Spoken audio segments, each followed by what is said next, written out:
Auto collisions are a serious public health issue around the world. Each year, millions of people are injured in crashes that result in pain, lost time at work, and stress at home. Over the last few years, scientists have studied the nature of auto injuries in great detail, and their findings have made it easier for us to understand how these injuries occur, diagnose the exact cause of the patient's pain, and treat auto injury cases more effectively. In this video, we will describe the anatomy of the human neck, explain how injury occurs during auto collisions, and show how we can help pinpoint the cause of your pain and create an effective treatment program that will get you back on the road to health. The human neck is an incredibly complex structure made up of muscles and tendons, blood vessels and nerves, and bones and ligaments. Any of these anatomical structures can be injured in an auto collision, depending on the severity of the crash. The spine is made up of individual vertebrae that are designed to support our heads and protect the spinal cord. The vertebrae are separated by flexible discs that act as shock absorbers.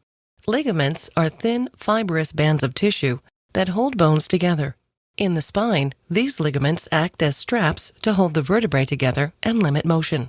The muscles attach to the bones of the spine, head, and ribs via tendons. The bulk of the neck is made up of muscle, and these muscles serve three purposes.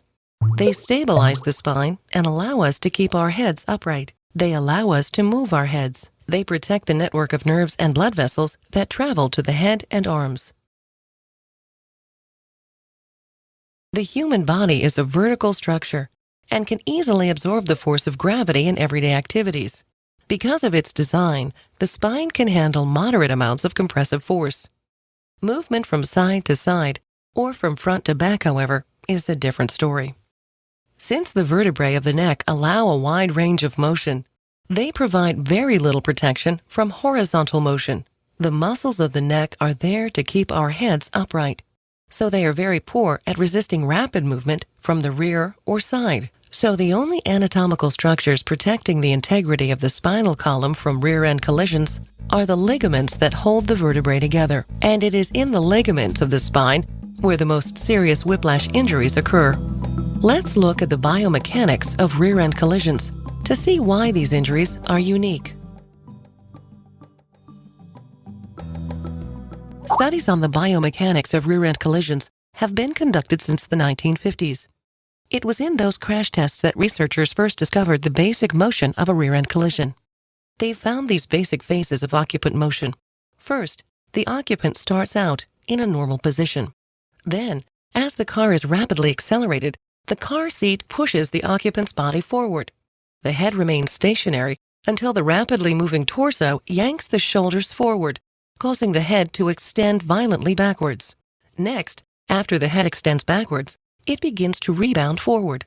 In the final phase of the collision, the occupant's head is thrown ahead of the torso. At first, researchers thought that injuries from these types of collisions were caused by hyperextension. That is, the head and neck were thrown backwards beyond the normal range of motion. Research in the 1970s and 1980s found, however, that in low-speed collisions, the head did not move beyond this normal range.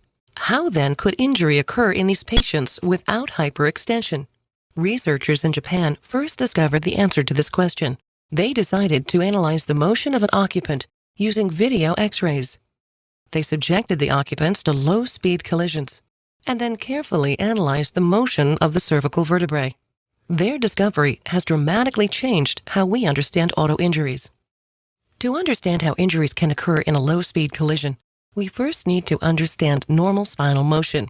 This video fluoroscopy footage shows normal motion of the neck. As we see, during normal flexion and extension, each vertebrae contributes equally to the overall movement of the neck, resulting in smooth, regular curving of the spine. This smooth motion of the spine is made possible by the facet joints on each individual vertebrae. As you can see, the facet joints are angled backwards. During normal spinal movement, these facets glide across one another, allowing the spine a wide range of motion backwards and forwards. Up until 1996, researchers assumed that the spine moved the same way during a rear-end collision as it did during normal activities. This simple whiplash motion was seen as normal position before the impact, extension backwards, rebound motion forward, and then back to normal. The Japanese researchers found a completely different type of motion. Here's what they found. The occupant starts out in the normal position. Then, as the seat back is accelerated forward, the torso moves with it, creating a straightening of the spine. At the same time, the occupant is sliding up the seat, causing an upward motion of the spine. Since the head is not being accelerated, it remains stationary as the seat continues to push the torso forward. This creates a rapid and violent differential motion between the upper and lower cervical spine. The Japanese researchers found that at this critical point, the lower cervical spine bends dramatically, while the rest of the spine remains straight. In fact, they found that in these joints with rapid bending, the joints exceeded their normal physiological range of motion. Dozens of studies since 1996 have reproduced these findings and have added even more insight. A group of U.S. researchers studied in detail the motion of the facet joints. They found that during the rapid bending phase, the facets were pinched and that the articular ligaments were stretched beyond their normal range of motion. Ligament injuries can be very serious. Knee injuries are a good example. When the knee is moved beyond its physiological range, the ligaments can be stretched or torn. The pain is severe, and sometimes the knee requires surgical treatment. The ligaments of the spine are just as susceptible to damage. Detecting a minor tear or stretching of the ligaments of the neck is much more difficult. Injured ligaments usually don't show up on X-rays, CT, or MRI scans. Orthopedic or neurological tests are often negative for these types of injuries. We know these injuries exist, however, since scientific studies show that ligament injuries do indeed occur from low-speed collisions. As we've seen in this video, auto collisions can cause injury to the ligaments of the neck. These ligament injuries can result in pain and loss of function. Our office uses a variety of state-of-the-art tools to objectively measure your body's response to the collision and pinpoint the area of injury. Once we've determined the exact cause of your pain, we can develop a treatment plan that will get you back on the road to health. If you have any questions or would like to set up an appointment, please feel free to contact our office.